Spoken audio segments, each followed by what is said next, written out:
PDS tekk lépp li nga xam ne rek moo nekkoon ndombal tànkam kon tey ji loolu moom mooy appliqué wu ba tey kon d'ici 1 an dinañu renouveler waat li nga xam ne rek moom mooy bureau assemblée nationale pour xamaat kan moo koy jiitawaat donc depuis boobu donc loolu la ñu am nekkul président boo xam ni da nga fi toog juróomi at donc bureau bi suñuy ibbuwaat session bi at bu ne dañuy amal ay coppite mu doon ay coppite yi nga xam ne souvent formalité lay doon mais yooyu ay jamono la woon léegi moom ñëpp xam nañu xar kanamu assemblée nationale dafa soppeeku ndaxte dafa serré 83 députés contre 80 yoo xam ni dañoo bokk ci benn ponk muy intercoalition ak ñaar ñoo xam ni fu ñu bokk moom mooy les non alignés réglé na itam benn problème boo xam ni Doudou Wade mi ngi ko doon wax mooy souvent absentéisme sax député yi parce que même li nga xam ne moom mooy nga am sañ-sañu ñëwoo wax ñu daal di lay votel à un moment sax day compliqué parce que nit ñi dinañ jéem a dem ba si woo ay UIC mi ngi ñu ko doon wax si ndaje bu mujj bi donc loolu yëpp dina continuer dina doon lu fi xam dafay am loola wax tax ñu jàpp ni député yi doon absenté dina wàññeeku baax a baax actuellement nag lu ñu nante mooy retour ñu ngi ñëwaat si salle bi parce que même le candidat de Benno Bokk Yaakaar ñëwaat na si salle bi depuis suba daanaka dafa génnoon actuellement il est de retour dans la salle muy Amadou Mame Diop nekk directeur u SAPCO moom tey jii nekkoon na député ci atum 2012 tey jii moom moo doon candidat wu Benno Bokk Yaakaar devant Aminata Touré devant Amadou Ba devant également d'autres responsables politiques bokk ci Benno Bokk Yaakaar du côté de l'opposition pour rappel on a au moins 3 candidats qui se sont signalés à savoir Barthélémy Diaz l'actuel maire de Dakar mais également le maire de Guédiawaye Ahmed Aïdara ak ki nga xam ne rek moom mooy Mamadou Lamine Thiam ñoom ñi ngi duggaat ni Abbas Fall et compagnie donc les députés de l'opposition ñi ngi ñëwaat donc ñàkkul ni Antoine Diouf certainement nee na waaw Thierno Alassane Sall moom mooy kaas nii si suuf nee na war nañ leen expliquer finalement qu'est-ce qui bloque les travaux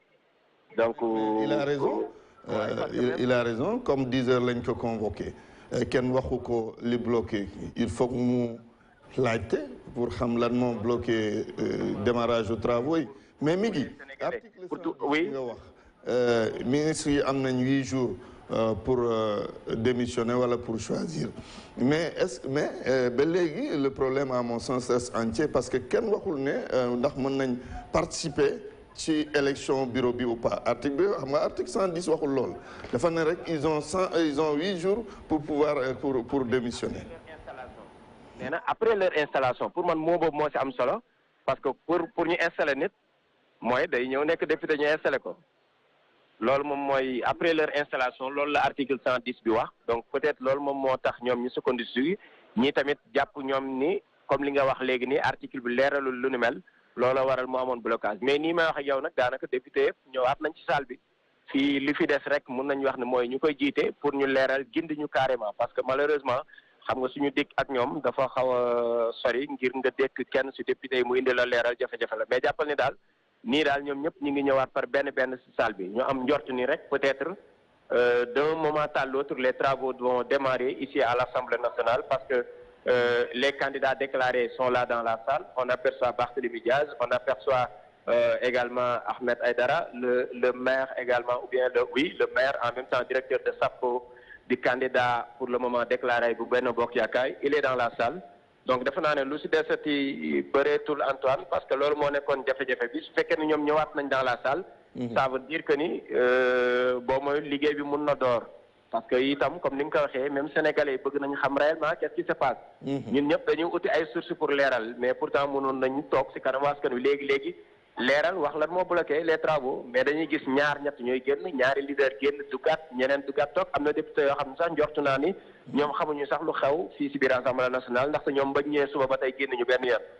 donc ñuy génn rek mooy ñu xàmmee ñu jàpp ne ñooy leader si coalition yi gis nga kenn maa ngi gis nag ba tey Barthélémy jamono ji règlement intérieur bi la yor mi ngi sëgg si watam Abbas Fall di xool Abdou Mbow taxaw seen wet ak Aba Mbaye yoon kon ba nii si biir salle bi ñu ngi xoolante ba tey règlement intérieur yi donc moom la ñuy veillé Abdou Mbow mi ngi nii sëgg si règlement bi di lire kenn ku ne sëgg di lire donc ça veut dire que ni blocage bi daal ba tey si biir règlement intérieur bi la ak présence ministre yi la ñu mën a jàppagum parce que ba fu mu nekk nii peut-être li ma si waxaat sànq mooy waa fonction publique boobule war nañ ko mën a leeral également ñu xam qui est concerné et qui ne l'est pas ça certainement un ancien parlementaire ou bien un expert en la matière dina mën a éduquer les Sénégalais mais daal ñi ngi nii di xaar fu mu nekk nii daal dégg nga ñi ngi Bart ak Abbas jamono jile ñoom ñooy consulté wu Abdou Mbow dem na bàyyi na leen ñoom ñaar nag ñi nga wax wax joo xam ne sax wax ju dëgër lay nirool mais daal on attend pour xam parce que officiellement kenn jëlul parole su ñoom sax dans la salle pour wax ñeneen ñi dégg la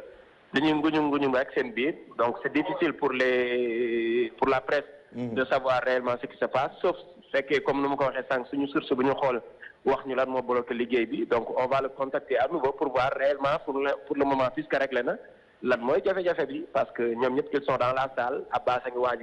génnaat na donc ça veut dire que ni fekkee lii ñu jàpp moom su dakkul amul information ba noppi itam tooguñ ci biir salle bi ça veut dire que ni cette cérémonie là ou bien l'installation des députés pour mu am dina doon jafe-jafe tey jile fii si biir mais nag lu ñu xaarandi woon na nag Antoine parce que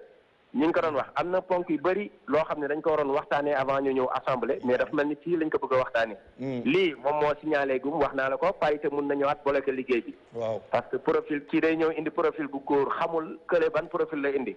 donc su ko indiwaatee si deuxième vice présidente bi fekk ne premier vice présidente jigéen la